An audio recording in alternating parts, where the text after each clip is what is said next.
Today's show is sponsored by Kyrios Consulting. That is Kyrios with a Y, Kyrios. Real estate investing can be intimidating. That's why you don't do it alone. Kyrios Consulting gets you from no real estate to your first rental property. My friend Steve did it right here in New Hampshire, and he wants to help other Christians do the same. Visit consultingbykyrios.com. Again, that's with a Y, consultingbykyrios.com. No more excuses. The world needs more Christians with passive income, not more passive Christians. Make it happen. The link is in the description.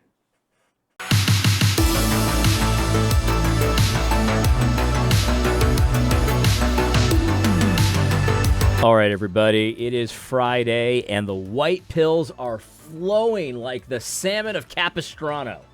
This is if you're still black-pilled going into the weekend about what's going on in the world or whatever, I don't know what to tell you. I can't imagine being black-pilled right now. I just can't. Mother Jones, leftist publication, has written I can't say it's an accurate article in general, because, when someone writes an antagonistic article about you, of course they're going to spin it. They're going to get some facts wrong. They're going to play fast and loose with the details. But overall, I still have to give this article a lot of credit. It is a good article. And I think it properly recognizes the truth that, just like in the meme, I've never seen the movie, but in the meme where the pirates take over the ship and the skinny black guy says, "Look at me, I'm the captain now." That's what's basically going on.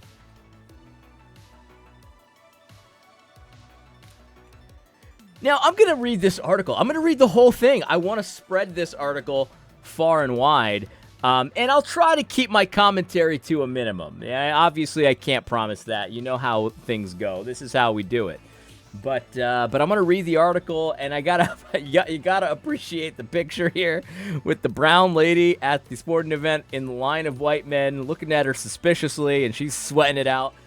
Very ambiguous. She could be Indian. Maybe she's Puerto Rican like me. Maybe she's Mexican. You don't really know. She could be Haitian, for all I know. But the picture is just mwah. You gotta appreciate it. I don't know how I'm gonna get through this. You gotta appreciate the picture for what it is. I mean, they're at some kind of event. I mean, this is very strange. This is a very strange picture. But don't let that distract you. Let's read the article, because I think the thrust of it is accurate. And, of course, they're saying this is very dangerous and scary. But I would say the thrust of it is accurate. And this is just great news. Great news.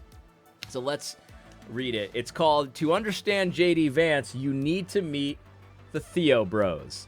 These extremely online young Christian men want to end the 19th Amendment, restore public flogging, and make America white again," by Kira Butler. There's so much good stuff in here. I gotta be honest with you. You just have to love this article. Here's how it begins. On July 15th, when former President Donald Trump first appeared at the Republican National Convention in Milwaukee, he brought along two new accessories. One was a large bandage covering his ear, which had been nicked by a would-be assassin's bullet. Let me just stop there. To understand the point of view of this article, that's all you need. I mean, that really does frame it perfectly. But let's just push. Let's just push forward. That's how you have to read articles like this. You've got to... Anyway. The other was Ohio's first-term senator and hillbilly elegy author J.D. Vance, who was about to debut as the GOP vice presidential hopeful. 2 days later, after paying tribute to his wife Usha, the child of immigrants from India, and their 3 biracial kids, Vance portrayed a vision of America that resonated deeply with Trump voters. "America is not just an idea," he said solemnly. "It is a group of people with a shared history and a common future.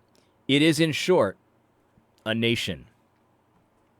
To many viewers at home, this seemed like the stuff of a boilerplate patriotic stump speech. But the words "shared history" lit up a far-right evangelical corner of social media. Quote, "America is a particular place with particular people," end quote. Joel Webbin, a Texas pastor and podcaster, wrote on X. Quote, "This is one of the most important political questions facing America right now," end quote, posted former Trump administration official William Wolfe. Quote, "Answer it wrong and we will go the way of Europe, where the native-born populations are being utterly displaced by third-world immigrants and Muslims. Answer it right and we can renew America once more," end quote. You see what I mean? Like, this is why I want to spread this article, because though you see the perspective, and this lady is not pleased with this kind of stuff, this is good stuff. This stuff needs to be spread. So fantastic. Good on you guys. I am so proud of Joel. I am so proud of William. I mean, I'd be lying if I said there wasn't a twinge of jealousy, because, I mean, Mother Jones, what am I? Am I a joke to you? I think I'm a joke. I'm a joke to these people. That's okay.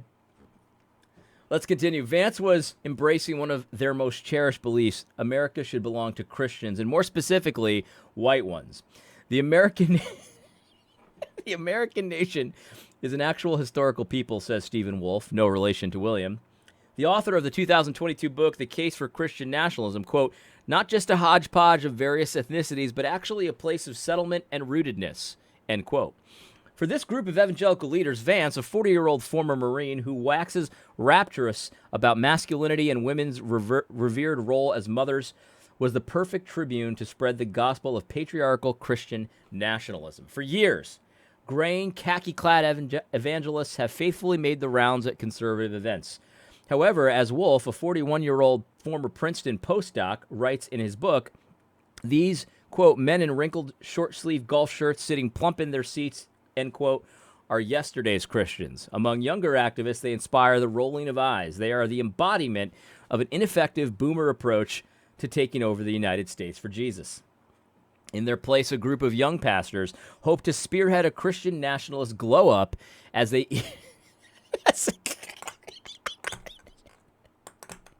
A Christian nationalist glow-up as they eagerly await a Christian prince to rule America.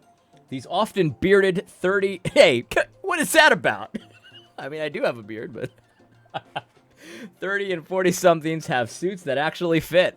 They are extremely online, constantly posting on a myriad of platforms, broadcasting their YouTube shows from man caves and convening an endless stream of conferences for like-minded followers. Let's call them, as one scholar I spoke with did, the TheoBros. For all their youthful modishness, this group is actually more conservative than their older counterparts. Many TheoBros, for example, don't think women belong in the pulpit or the voting booth, and even want to repeal the 19th Amendment. For some, prison reform would involve replacing incarceration with public flogging. I think slavery would be good to add there too. I mean, just to be accurate.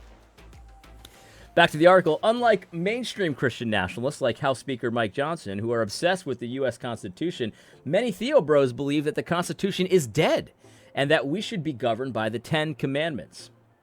In American Reformer, their unofficial magazine, Hagiographies of Spanish dictator Francisco Franco, appeared alongside full-throated defenses of countries that execute gay people. On podcasts, the TheoBros unpack the, quote, perils of multiculturalism, expose, quote, Burning Man's wicked agenda, and peel back the nefarious feminist plot of Taylor Swift. In Wolfe's The Case for Christian Nationalism, one of their seminal texts, he writes that an ideal Christian nation, heretics, could be executed. The rise of the TheoBros worries the more mainstream religious conservatives. Janet Mefford...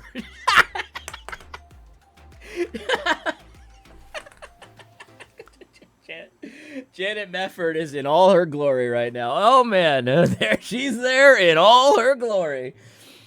Janet Mefford, a former Christian radio host and journalist who tracks their ascendancy, says her community is alarmed to see an extremist movement gaining traction. Quote, "I'm not sure what the end game is other than they want to advance Christian nationalism," end quote, she says. Quote, "But a lot of us find that terrifying," end quote. Good. Be afraid. That is fine. I'm like, I don't want you to be afraid, but if you are afraid, so be it. The TheoBro strategy is bottom up. They aim to convert small American towns into Christian enclaves, but it is also top down.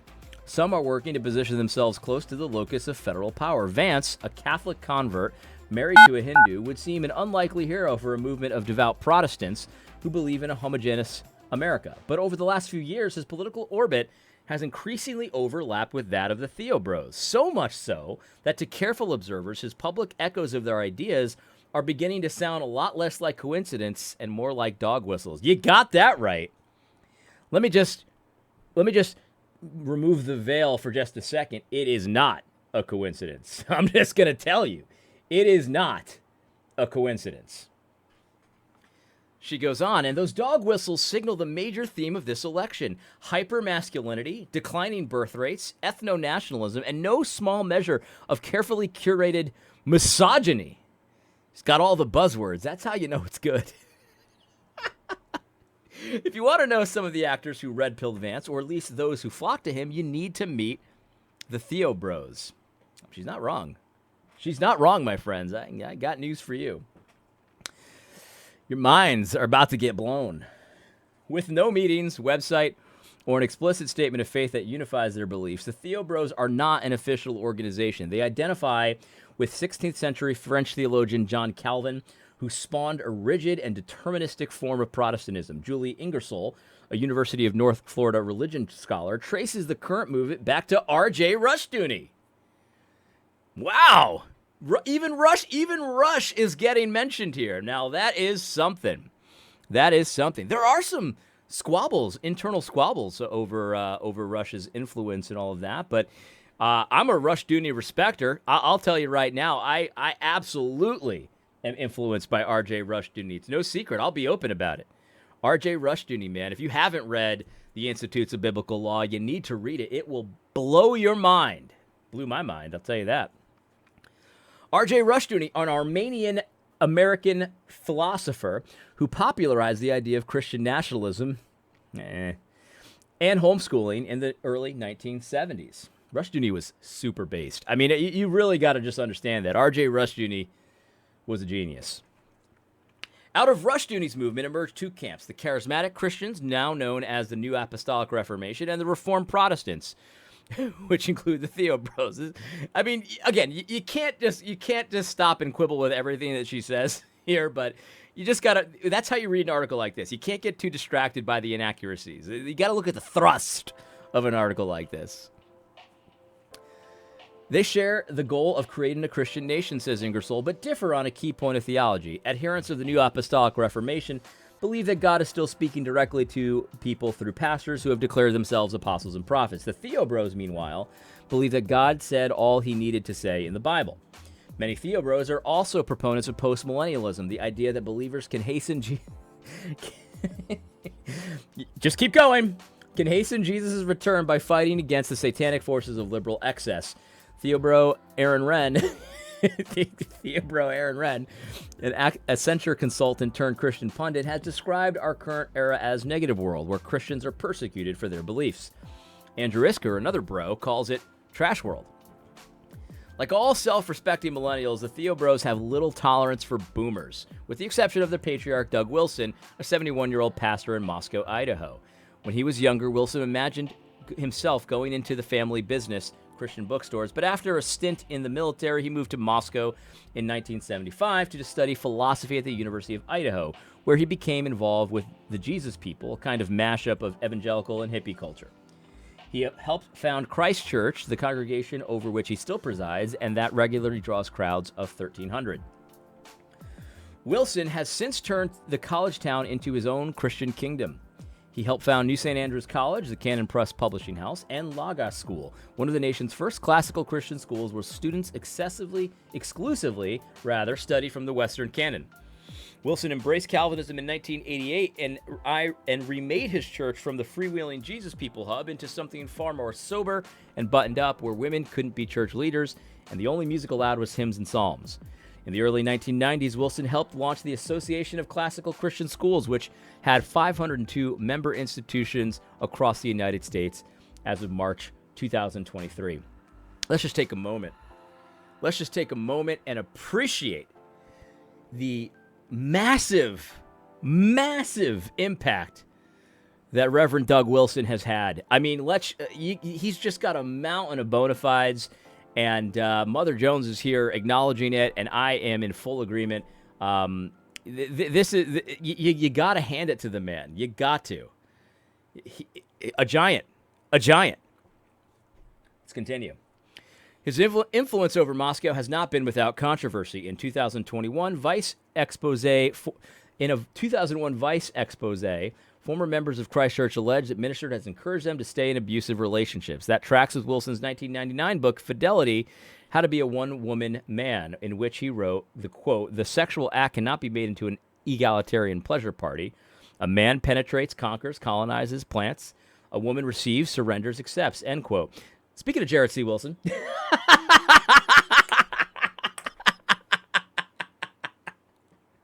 Speaking of the VIP, Jared C. Wilson, he actually got in trouble once for quoting this positively.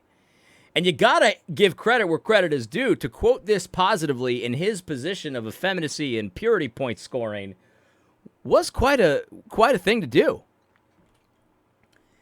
Of course, he apologized and retracted it immediately as soon as he got any pushback. What a coward.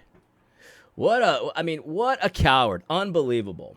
Anyway, let's move on.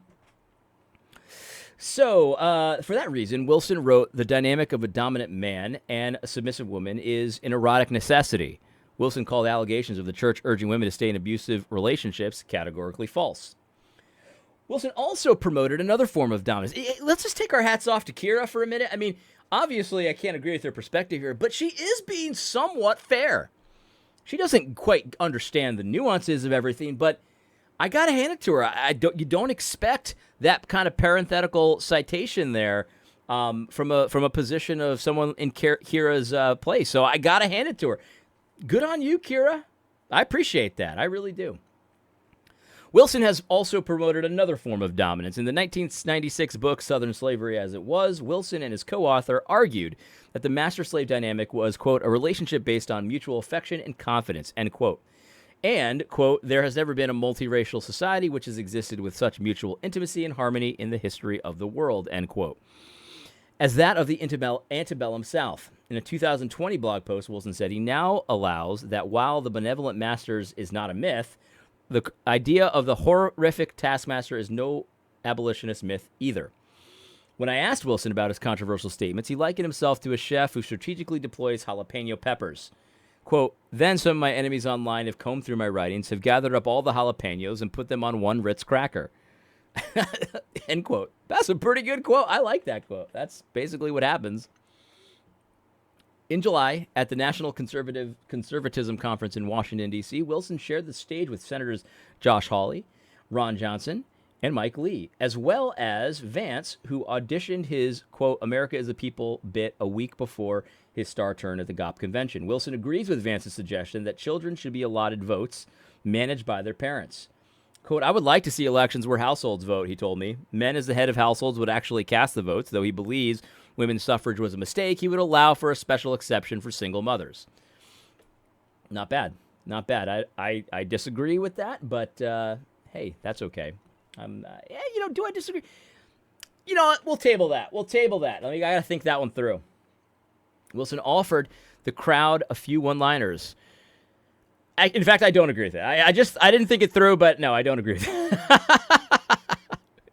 Back to the article. Wilson offered the crowd a few one-liners. Quote, "I'm a Presbyterian, not a lesbiterian," end quote. But mostly he talked about the persecution of Christians. Quote, It used to be that the sexually troubled had to keep their kinks hidden away in the closet," end quote, he mused. Quote, "Now it is that conservative Christians who need to keep his virtues hidden in the recesses of the closet," end quote. After the National Conservatism Conference, Wilson appeared on the Believers Summit, which was headlined by Trump and hosted by the conservative political group Turning Point USA. But it's not just conferences and interviews with the likes of Tucker Carlson where Wilson promotes his ideas. He has a blog, a podcast, and a YouTube channel, thanks mostly to the urging of his children and younger colleagues. One example is that every year since 2018, Wilson has been celebrating what he calls No Quarter November, the month where we say out loud what everyone is thinking. In a 2023 video, which is the brainchild of one of his sons, Wilson sits sumptuously appointed at a sumptuously appointed Thanksgiving table surrounded by his children and grandchildren and addresses the camera. Quote, "If you think of my blog as a shotgun," he says, "this is the month where I saw off all my typical careful qualifications and blast away with a double-barreled shorty." His wife, clad in an apron, brings out a turkey and places it in front of him, and then the tranquil scene is interrupted by a blaring alarm and a glowing red perimeter breach sign. Wilson excuses himself, heads to his garage, and straps on a flamethrower. After using it to light a cigar, he aims the fire at a cardboard cutout of Disney princesses Elsa and Ariel and the logos of Instagram, TikTok, Twitter, and Netflix. Wilson's willingness to make campy content sets him apart, says Rachel Chabachnik, an extremism researcher who has been studying Christian nationalism for decades. "Instead of a crotchety old guy talking about stoning people, he's like super cool," she says. "He's witty." In subsequent videos, Wilson tackled women's culpability in rape, the dark side of empathy, and the virtues of something called the patriarchy, which, according to our soi disant and lisping political theorists, must be smashed. Only they say something like smashed. That's not bad. Wilson has used his platforms to anoint the next generation of ultra-conservative Reformed pastors, all of who happen to be men. Mefford, the conservative Christian journalist, told me that Wolfe's The Case for Christian Nationalism got traction in mainstream Christian circles, in part because Doug Wilson endorsed. Another Wilson protege is Joel Webbin, a 38-year-old pastor who hosts a podcast and YouTube show, which he films from a wingback leather chair in a book-lined room. Webbin wasn't always Reformed. He is an alumnus of a Bible school run by New Apostolic Reformation-affiliated outfit, which he now considers a straight-up heretical. In his 20s, he broke from the group and moved to Texas and started his own church. In a video from a few years ago, Webbin credited Wilson with emboldening him to say whatever he wanted, like telling a guest that the Founding Fathers weren't responsible for the slave trade because Africans had done the actual kidnapping and enslaving. For Webbin, it was intensely liberating to watch Wilson speak in public without worrying about being canceled. You stay in your little corner, you stay in your little leash because you're like, I don't know what will happen, Webbin said. But when you see some other guy do it and you're like, that's the worst thing that can happen? Vice writes an article about you. Christianity Today editor Russell Moore won't invite you to his birthday party anymore. Like, that's it? After a recent conference, he registered dismay over immigrants in his community. Quote, "It's like full straight-up Hindu garb at our neighborhood swimming pool that my daughter is asking about, and I'm trying to explain," end quote. In August, he remarked on a show that, quote, "A lot of people are going to be surprised when you're spending eternity worshiping Christ next to Stonewall Jackson, Robert E. Lee, and Jonathan Edwards. George Whitefield and Martin Luther, and George Whitefield and Martin Luther King Jr.'s in hell." I don't know.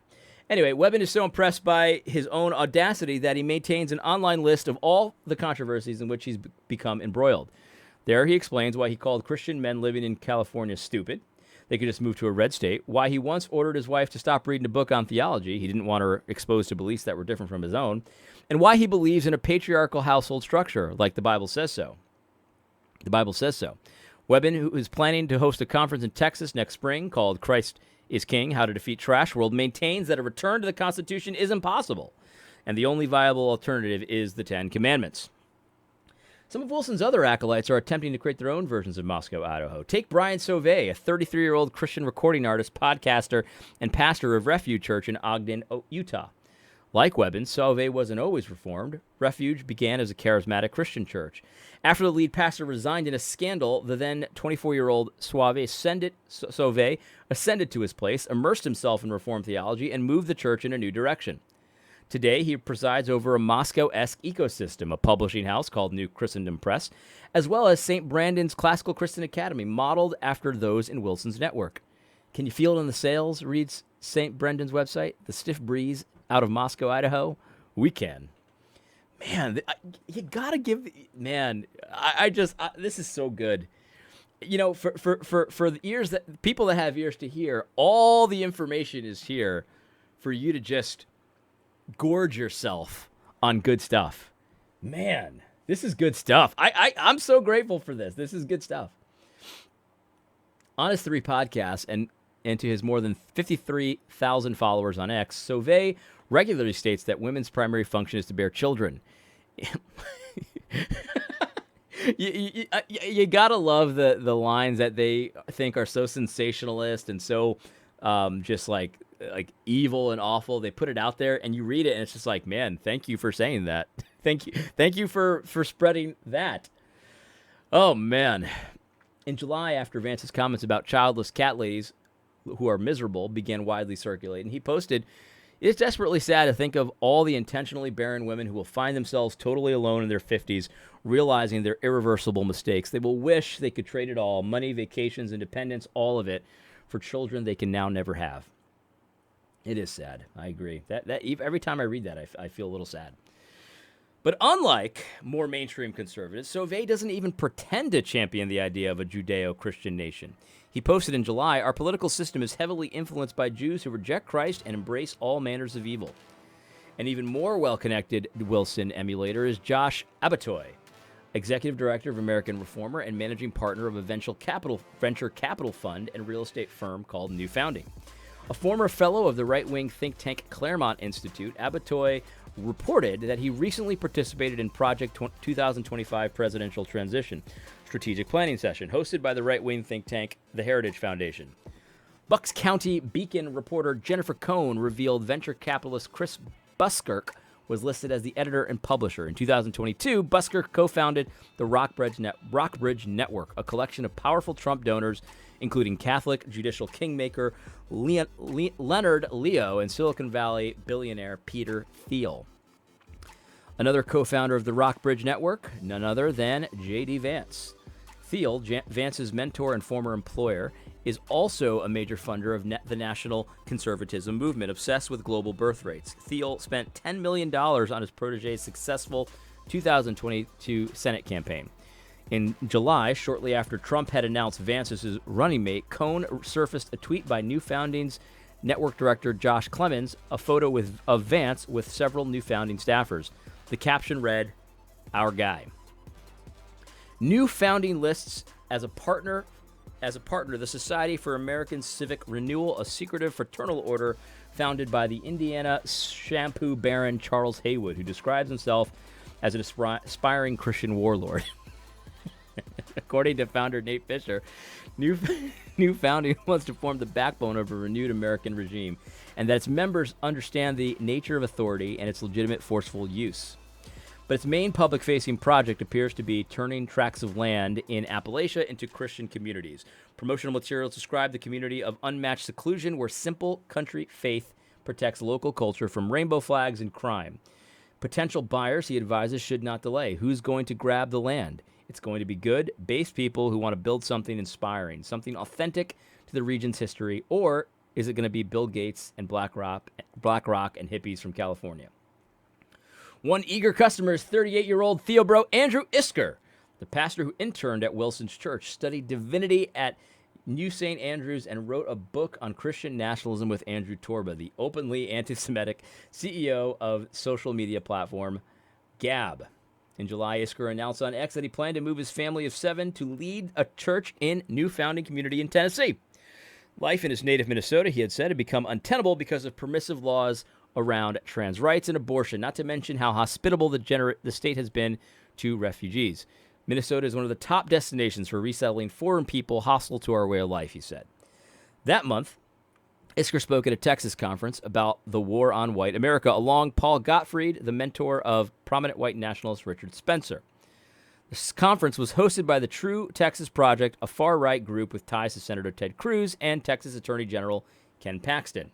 Like many TheoBros, Isker sees much to like in Vance. In early July, before Trump announced his running mate, Isker referred to him as Senator J.D. Vance, Our Heritage America. Oh, I see. In late July, he posted a video of Vance and told his 29,000 followers, "You need to double down on childless cat lady discourse.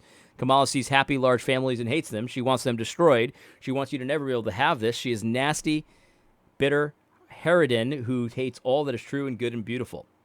One problem is that there are simply not enough TheoBros to populate Christian communities like the one Isker plans to move to. Enter William Wolfe, the founder of the Center for Baptist Leadership, with aims to persuade members of the Southern Baptist Convention that it, the largest of all Protestant denominations in the United States, has fallen prey to the corrupting forces of liberalism. Baptists are only the beginning. Wolfe wants to win over the entire evangelical mainstream, which he and other TheoBros refer to as Big Eva. In August, he posted on X, once you realize that Big Eva thinks it's a bigger sin to desire to preserve the customs, heritage, values, and cultural homogeneity of your own nation than to kill the unborn in the womb, you can better understand their moral framework. It's true. Very true. All right, almost done here. Let me see how much more we have to go. Man, I can't keep reading. My voice is getting tired.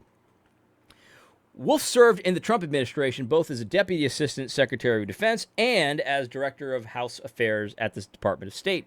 He is also an alumnus of Heritage Action, a sister organization of the Heritage Foundation, the arch-conservative think tank behind Project 2025, whose chief architect, Russell Vought, posted on X that he was proud to work with William Wolfe on scoping out a sound Christian nationalism.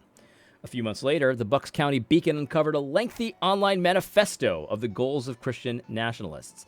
This document, which listed Wolfe and Joel Webbin as contributing editors and Oklahoma Senator Dusty Devers as a co-author, called for civil magistrates to usher in the establishment of the Ten Commandments as the foundational law of the nation. The manifesto does not specify exactly how Christian nationalists should achieve these goals.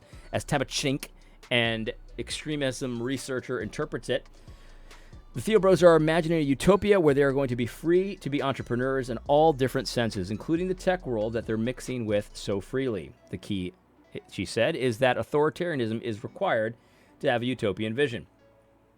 Last year, the extremism watchdog group Right Wing Watch posted a video of Wolfe quoting a scripture passage. There are times when, quote, even the God of peace proclaims by providence his two arms, he says. If we have ever lived in a point of time in American history since then that we could argue that now is the time to arms, again, I think we are getting close. Yeah, well, we've been through that one before. William Wolfe's Christian Nationalism Manifesto made the rounds on social media, but in mainstream conservative outlets, it was Stephen Wolfe who brought the TheoBros ideas to the wider world. In his book, which was praised by the editors at The Federalist and American Conservative, Wolfe paints America as a gynocracy whose government and culture has been feminized by unhappy women leaders. Sound familiar? He has stated on X that women should not have the right to vote and that interethnic marriage can be sinful. Wolfe grew up in Napa, California, and his father was an admirer of right-wing pundit and erstwhile GOP presidential candidate Pat Buchanan. My dad was too, actually. After attending West Point and serving in the Army, Wolfe earned advanced degrees before leaving academia to do the Wendell Berry thing in North Carolina with his wife and 4 kids. Over the summer, we're talking about Stephen Wolfe here, by the way. Over the summer, Wolfe, 41, agreed to speak with me on the condition that I refer to him as Dr.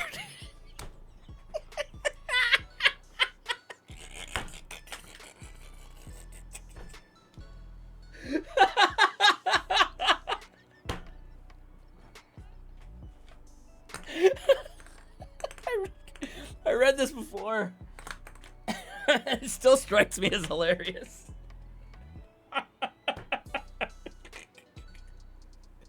Over the summer, Wolfe, 41, agreed to speak with me on the condition that I referred to him as Dr. Wolfe and call him an expert on Christian nationalism. The Dr. Wolfe I spoke with was a more muted version of the firebrand I'd watched online. He said his ideal version of America. I'll only speak to you if you refer to me as Dr. Wolfe, say I'm an expert on Christian nationalism, and say I'm the greatest guy around. That's what I need. I'm gonna start doing that. I'm gonna start making conditions to talk to people. If I'm gonna talk to you, you're gonna call me AD the Great. That's it. AD the Great, and I'll tell you anything you want to know. He said his ideal version of America would be led by a Caesar figure. Gay marriage would be strictly prohibited. Women would not be allowed to vote. Instead, men would vote for their households. When I brought up the bit from his book about heretics being killed, he grew annoyed. I do think it's permissible in principle for a state to suppress theological heresy, but that doesn't mean it's prudent or proper, suitable in every circumstance or every tradition or way of life. The Founding Fathers, he added, had encouraged religious liberty, so killing heretics would not be appropriate in the United States that we inhabit. We turn to remarks he had made at a recent conference convened by Brian Sauvé. I think we need to reflect on this idea of Judeo-Christianity or Judeo-Christian worldview or Judeo-Christian whatever, and really eradicate that from our thinking. Because if we say that America is a Judeo-Christian country, then it can't be a Christian country, okay? What role, I asked him, would Jews play? After a deep sigh, he told me they would be allowed to exercise their religion freely. Yeah, that's my position too. That's my position too. Every religion, not just Judaism, but every religion in my ideal Christian society. This is 80 Robles talking. They would be allowed to practice their religion so long as it doesn't break the law, but they would have no influence, none, on what we do as a nation. None at all. Just like I would have no influence in a Muslim nation on what they do if I lived in a Muslim nation. Anyway, we spoke a week before Vance's RNC speech, and Wolfe's remarks helped me understand what the TheoBros heard in Vance's phrase about America as a people. The founders, Wolfe noted, intended for their country to be Anglo-Protestant with an American inflection. America, he continued, is a place of settlement and rootedness, but it's an open ethnicity in which people can become one of us, which is to say, like some others, Wolfe is not necessarily opposed to the idea of non-white people in America as long as they agree to assimilate to the Anglo-Protestant dominant culture. In this telling, America is not a pluralistic society at all, but rather one in which there exists an uneasy truth between Christians and those they reluctantly tolerate. That's a good way of putting it, actually. That's a good way of putting it. It's not really an uneasy truce. We'd be fine with it so long as you're fine with it. And if you're not fine with it, you could, of course, live somewhere else. Towards the end of our conversation, I asked Wolfe what motivated him. He said, quote, "I want Christians to be more assertive and to recognize the Christian heritage of the American way of life and seek to restore that." He said, "This is a Christian country, and we've got work to do to restore it to what it once was." In his keynote address at Sauvé's conference titled Why Multiculturalism and Pluralism Fails and What to Build Instead, Wolfe called the concept of America as a melting pot an early 20th century idea cooked up by a Jew in New York who despised the confident Anglo-Protestant establishment. WASP were the distinct ethnicity of America, he insisted, and America should only welcome those who aspire to assimilate. As he put it, "This is our homeland, and we welcome you on the condition of conformity." Or, in the words of J.D. Vance, America is a group of people. Yeah. You see what I mean? Like, the thrust of this article is accurate.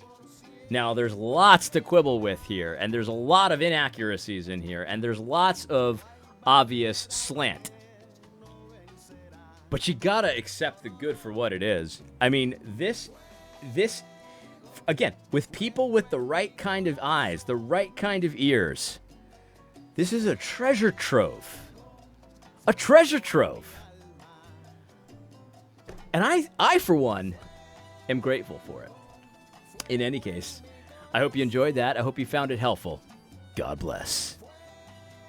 Mi amor por ti es puro fuego.